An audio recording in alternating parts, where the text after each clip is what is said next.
still not available. Holy shit, dude. I still can't find it.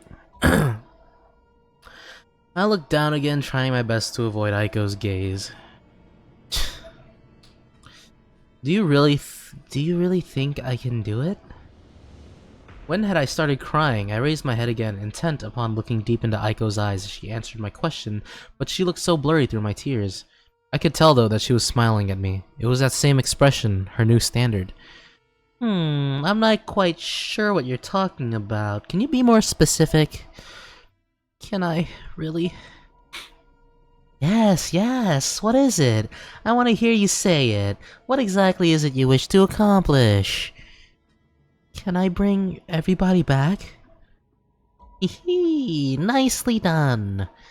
Aiko patted my head as one might a dog's after God damn, I hate this. I hate it. Aiko patted my head as one might a dog's after a successfully performed trick. What the grimoire produces are miracles spawned from the wisdom of the witches, and these miracles hold the power to bend fate, even if that fate is set in stone, so to speak. You are a descendant of the House of Shinozaki, a family of immensely powerful practitioners of magic, and since Hino is no longer with us, this is something only you can do. My confidence was being bolstered by the minute, though. In retrospect, that was likely Aiko's aim. Nonetheless, if there were still something I could do for my friends... But, wait, I don't even know where the Book of Shadows is anymore. Plus, you're no longer able to travel the Heavenly Host by the way of the Sachiko in the Ever After ritual now that Sachiko is gone, correct? Yeah.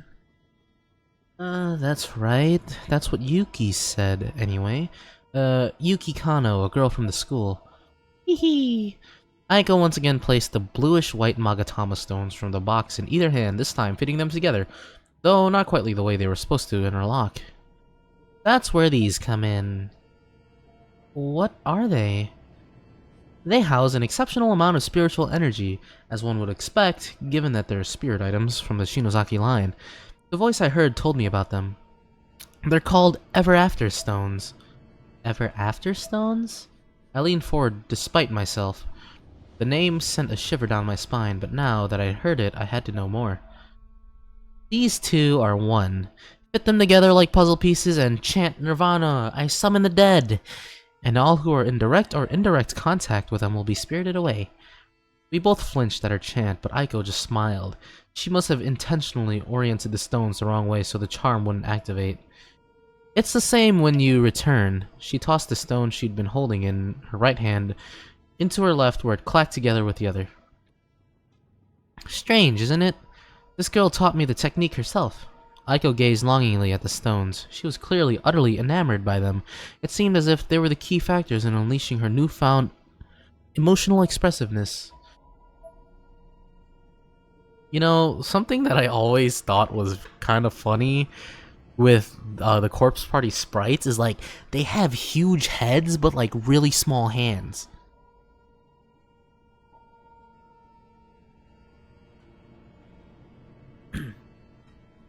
But my focus was elsewhere. Without a doubt, the items Aiko now held in her left hand were extraordinarily dangerous, possibly the most dangerous, horrific objects in the entire world. However, while Aiko was ogling them with her left hand, her right was feeling around for something in her breast pocket. She slowly removed it, producing an old black and white photograph. When had she taken that? It was the same photograph I'd seen at Makina Shinozaki's house the previous night. It depicted a young Yoshie alongside her mother and Makina. When Yoshie was in her teens, she adored her aunt Makina, and would often go over to her place for a visit. The Shinozaki family, world famous for their spiritual abilities, and this was when it all started. The surviving elder of the Yagura Society felt that it was too dangerous to leave these items with the Martubas, so he came here intending to steal the Book of Shadows away from them. But he felt it would be even more dangerous for the book and stones to remain together, so while he gave the book to Yoshie for safekeeping, he gave the stones to Makina. Makina's pretty. I like her hair. Yagura! Martubas? I've never heard these terms before at all. And then there was that damned Book of Shadows again. Why did that have to keep coming up? You removed Sachiko Shinozaki from that school, and in doing so you created the perfect storm for opportunity. Two-way travel to and from that dimension is now possible. It's no longer a one-way road. A new spiritual hotspot, something not of this world, has been born. She thrust the Ever After stones toward me triumphantly and continued to make her pitch, growing more excited by the second. I was legitimately speechless. What could I say? Don't you see? This place is a gold mine. People can no longer claim the world of spirits is fake, and that spiritual investigators like myself are lying. It's all different now. Cult research can be legitimized. I'm even considering bringing people to that cursed dimension on tour if I can, to make a little extra. You're fucking crazy, Aiko. This is all bullshit. There's no way it's that easy. There's no way it's that easy. Heavenly Host is not. It doesn't give up its push that easy. You gotta work your way through it and work your way out. This isn't like the Land of Oz where you can click your heels 3 times and say that you want to go home. You gotta do shit. Ishinuma and I are both reacted to this preposterous suggestion with a start. That's preposterous. She couldn't possibly be serious, could she? I've deleted the proxy doll data from Naho's blog, so no one will be able to jump that way anymore. Only I possess the means to enter that place now. Hehe. What could she possibly have been thinking? I wanted to stop her at once. I wanted to take those stones and break them right here on the spot before anyone else got hurt. But when I begin conducting these tours, however, I want to make customer safety my top priority. And you seek your friend's spirits, do you not? Well, reinvestigating that dimension could help you reach that goal. Our destinations are the same, Ayumi. Aiko leaned in as she spoke, her breath, scented with the sugary sweetness of the extravagant desserts we'd been eating, tickled my nose. So, what do you say? Let's go back to Heavenly Host. Together. One more time, shall we? I really want to conduct tours using the paper dolls, but missed my chance. Now, though, I have these lovely stones. I feel this must be fate, and I can make a business of it. Aiko seemed like she was on top of the world, but that just made me all the more disgusted with her. So, how about it? On the other hand, she was offering me a chance to save our lost friends, and however remote that chance may have been, it stacked the odds frustratingly in her favor. Ayumi, please, just... Oh, you already know. You've been through it. I know you want to save your friends, but I don't want to say it's too late, but you have to move on. Oh, fuck.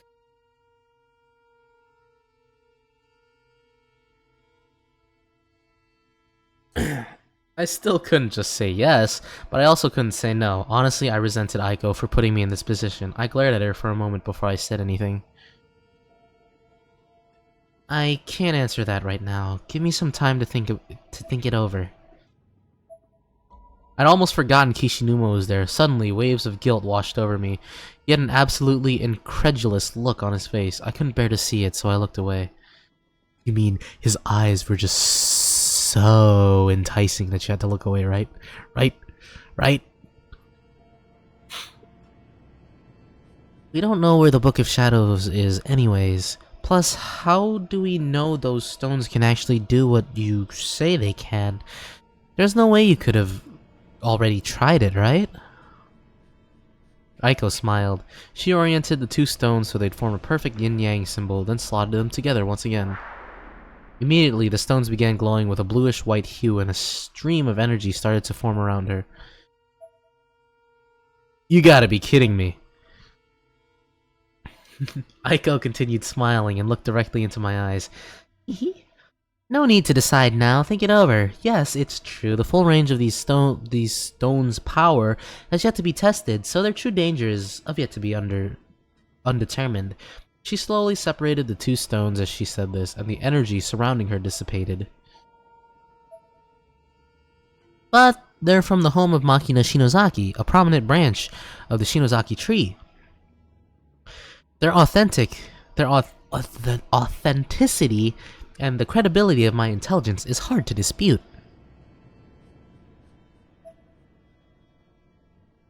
Hell of a thing. Can I see them? Kishinuma didn't wait for an answer. He grabbed the ever after stones from Aiko's hands and began examining them carefully. Hard to believe this is what was in that box. You were planning on keeping these stones all to yourself, were you? Aiko seemed taken aback by the question. Way to go, Kishinuma! You managed to catch her off guard. Half of the credit for finding them is due to Shinozaki risking her skin after all. Aiko seemed to ponder those words for a moment. Well then, let's make sure neither of us can go by ourselves. We'll each keep one of the two stones. Alright, give me one, Kishinuma. Sure thing. Kishinuma plopped one of the stones on my hand. It was actually a wedding ring. Then slipped the other back into the drawstring pouch. Aiko had brought them in and closed it up. There. He then casually handed the pouch back to its rightful owner. Feel free to give me a call anytime you'd like, and don't worry, I'll even help you find the Book of Shadows, free of charge. Aiko flashed us the biggest, most gregarious smile I think I'd ever seen.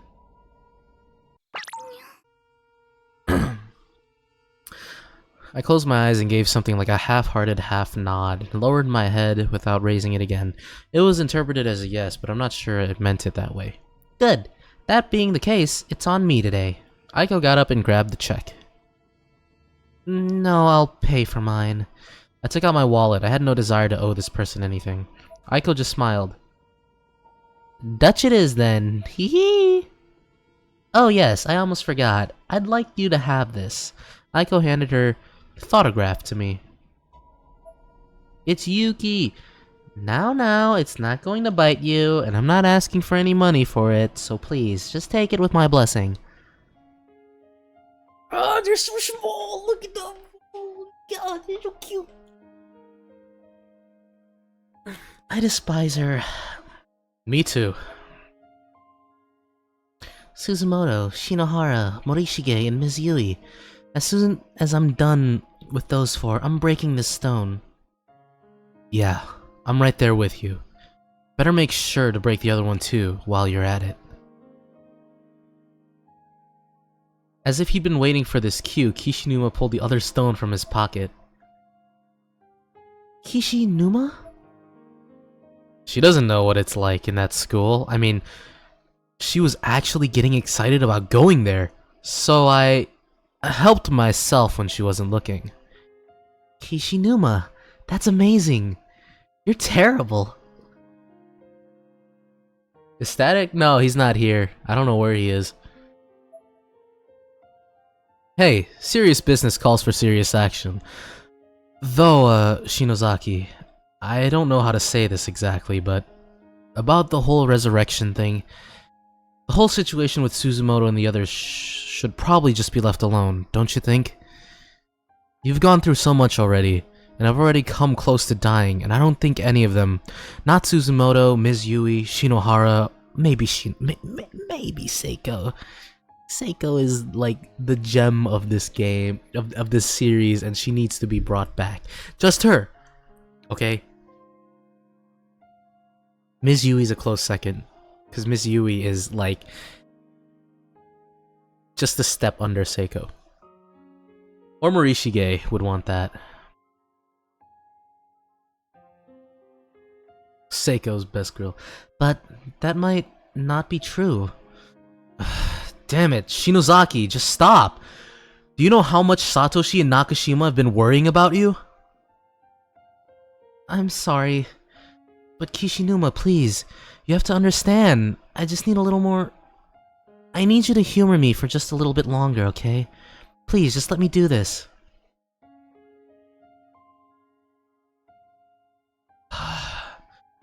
Fine, but listen, You're not doing it alone. I'm going to keep one of the stones. Okay. Miss Yui's best. Look at, oh my god, it's so cute. It'll be alright, you know. I turned my gaze up to meet Kishinuma's. My eyes must have looked like saucers. Windows into a mind full of worries, ideas, and fears spurred by this unexpected turn of events. If anything happens, don't hesitate to call me, okay? I'm here for you, and I don't want you blindly rushing into dangerous situations like you did yesterday. I may not be able to offer much, but I'm confident I can at least protect you from harm. Kishinuma patted me on the head, reassuringly as he said this, and I had no idea how to react. Hug the boy. Look, he just, oh my god. The shit that Kishinuma has done for you, Ayumi, is like, this boy has learned a lifetime of your puss. Like, you need to just get with him, okay?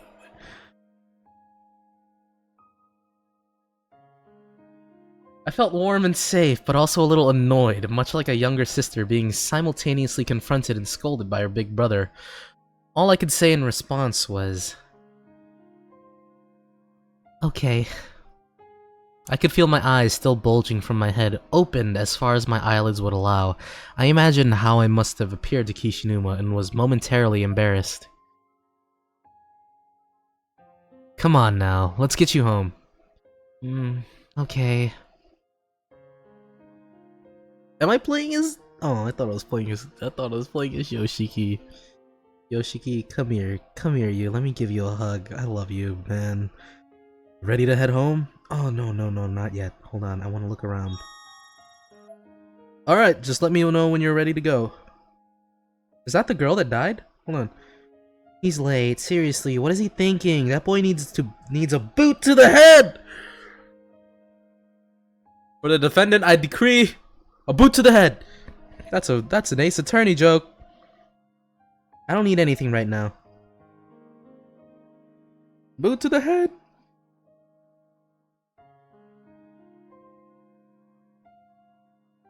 I remember running up these stairs with Mayu Suzumoto.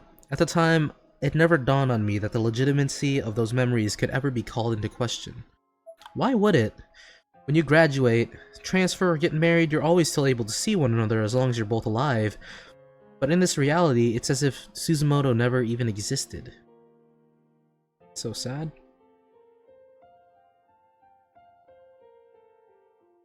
Look at the trash bags? I will in a bit. Where are all the people? The streets seem unusually quiet. Is it just because of the late hour? It's the midnight hour. Persona reference. I think midnight hour was midnight hour is Persona 3. Midnight channel is Persona 4. Okay, so we'll see when she gets tired. That's cool. There's a human arm poking out through a hole of one of the garbage bags. Though on closer inspection, it's just from a mannequin.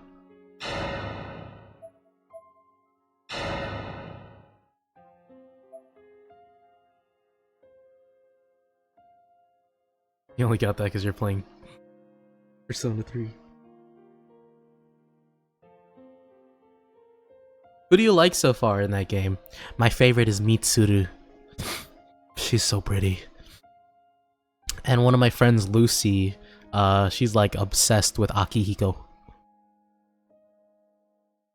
Ready to head home? Okay. Come on then, let's go.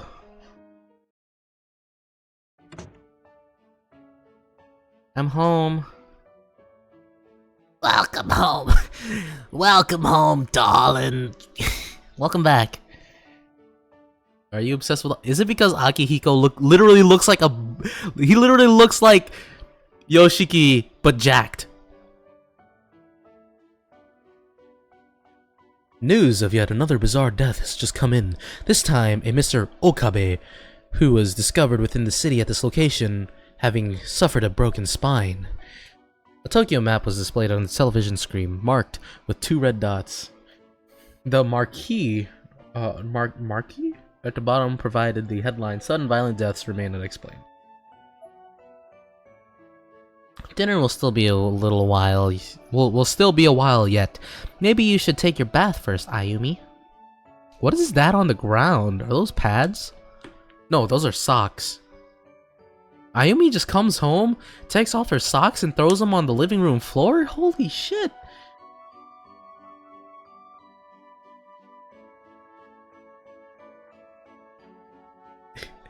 Okay.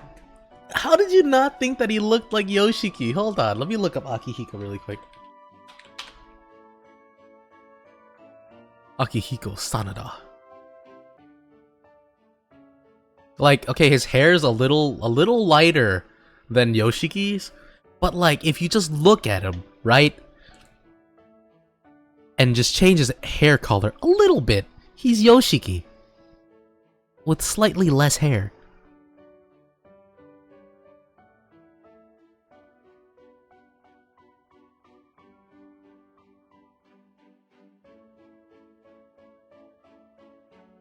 Okay. Without thinking, I'd left the socks I just removed from my feet to the living room floor and began moving. Hey, socks! Ah! I was about to say, dude. Like, I mean, I do that in my room. This was a bad habit of mine, so ingrained within me that it had almost become ritual. Mom did well to have caught it so quickly. I grabbed my socks and left the room. Why does that matter? Can I really bring them all back if I use the Book of Shadows inside Heavenly Host this time? It might just work. I set my bag down in my room quickly and automatically grabbed my sweatpants and spats and made a beeline for the bathroom. Bathroom scene? Nice sports bra. When I got in there, I threw my socks into the hamper with purpose, then began peeling off my school uniform. As I observed myself in the mirror, I began to murmur. Blowback. If I'm not careful, the same thing could happen again. Those burn marks on my neck and arms were eternal reminders of what I'd been through at the Shinozaki estate. I could clearly remember the agony I went through as they formed. I remember watching them sear into my flesh out of thin air, blood spurting from them as if I'd been knifed. I only survived because Hinoe sacrificed herself in my place. I have to do it. I tried to force self-confidence into my expression. When it wouldn't come, I slapped my cheeks hard. It was in me somewhere. It just needed to be yanked out into the open. You have to do your best, damn it. Nice. Oh, that's kind of cute.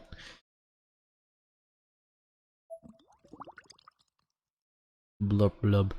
I lowered my head into the water ever so slightly, blowing bubbles in the water with my mouth. The pros and cons of returning to the Heavenly Host were racing through my head. This is the power to challenge fate itself, to rewrite it. And I'm a Shinozaki, so this is something only I can do. I have to show everyone that I can bring them back. But isn't Ayumi not a pure Shinozaki? Like, she doesn't have the same spiritual like capabilities as like Sachiko or Yoshie, for that matter. Unless somehow she like pulls it out of her ass, like in this game, and then she's like freaking Shinozaki god. I don't know.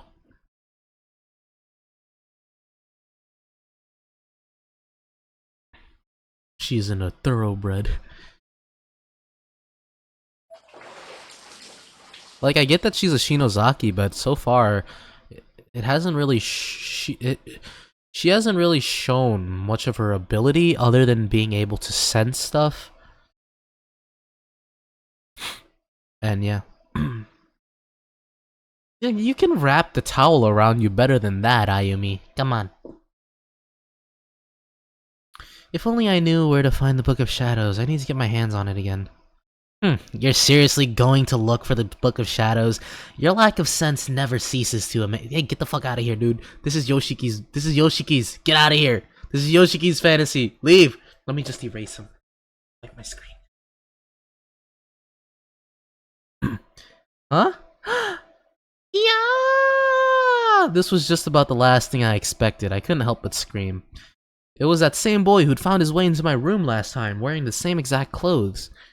He spoke to me without once turning his head to look in my directions. So, you know about the Nirvana now. You finally pieced it all together and realized what you have to do. He smiled, still facing away from me. It was a confident yet sinister grin. Why? Why and how? Hiding one's presence is about as basic a spell as they come. There's no need for the blown gasket. As for why I'm here, it's to remind you of who you are and what you have to do. Your bloodline carries with it a certain responsibility after all. Yeah, let me just... Hold on, let me just...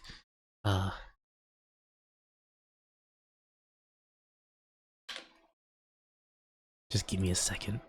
Just give me a second.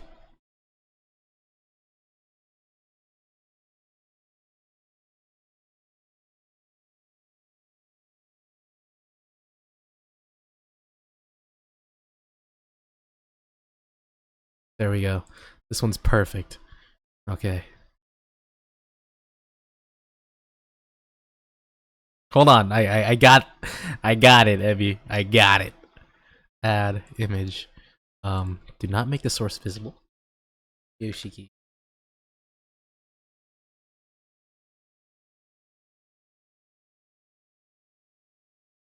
Okay, let's... It's gonna be like right there. Yeah, like... Oh shit! There we go. It's totally canon. Totally canon. You... Hmm? Pervert, stalker, molester! I'm calling the cops! My face had to have been as red as fire by this point. Shut the fuck up, titless. Damn! You had to go and do that to... the disrespect. Oh, who you calling a pervert when you got the body of a grade schooler? Ain't nobody gonna want to see a washboard like that. What? My head felt like it was now housed all the blood from my entire body. I imagined myself white as a sheet below the neck and flashing red above it, on the verge of a megaton explosion. Just listen up, the Book of Shadows is back in the Nirvana. It happened when you messed up at the Shinozaki estate. Here. He handed me the thoughtograph from Aika. When did you... What are you trying to pull?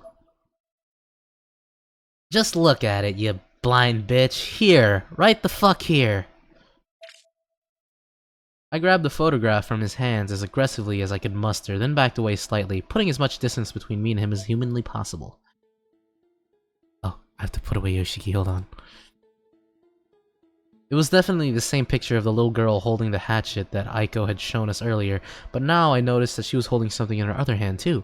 It was a hardbound book about the size of a typical desk dictionary, and though I could barely make it out, there was a certain aura to it that looked an awful lot like you can barely... Okay, you can see the book, but you can't see that that's Yuki?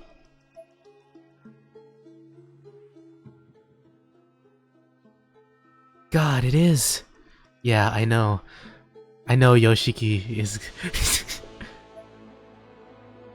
If you want to use its power, you gotta get back up to Nirvana, or should I say, back to Heavenly Host. Jump over there and get the book, and then maybe, just maybe, you can make your wish come true. He stuck out his hand and pointed directly at my face, then slowly lowered it down toward my abdomen. He was now inexplicably looking at my lower body, but as soon as I started to get self-conscious, he flipped his hand over and opened it, exposing his palm. There was another piece of 10-yen gum cupped there, the same kind as before. I'm not sure why I took it, but I did, without even thinking. As soon as the exchange was made, he immediately turned toward the bathroom window, apparently preparing to make his escape. Who are you, and why me? My question seemed to stop him in his tracks. Why aren't you going to explain... Aren't you going to explain this? Yeah, Yoshiki, aren't you going to explain why you're in the bathroom with her, with your shirt off? I wasn't about to drop my guard, especially given the obvious advantage this boy had over me. But he didn't seem like he'd come to attack me or anything. Rather, it was almost like he was trying to lead me somewhere, to show me the way. I can't answer that just yet. He turned his head toward me, just enough that I could catch a brief glimpse of his eyes beyond his hood. They were ice blue in color, but gentle and sincere. He smiled once more as he leapt out of the bathroom window. I was kind of dumbfounded. I had no idea how to process what just happened. Okay, look. I know. I know. I know, Ayumi. It's hard to process that Yoshiki is in the bathroom with you, with his shirt off. You know, this can only go two ways. Just go with it.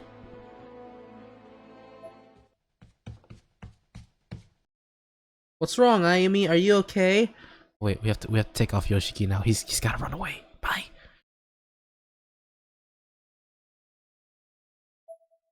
Mom barged into the bath, brandishing a broom. It was probably the first thing she could find with which to fend off potential intruders. Too bad she hadn't been just a moment quicker. All I could do was squat on the cold bathroom floor and stare at her with hollow eyes. There was no way to adequately explain any of this to her. Don't tell me, baby, 'cause I don't really wanna know what happened last night. Oh no, just say it wasn't so.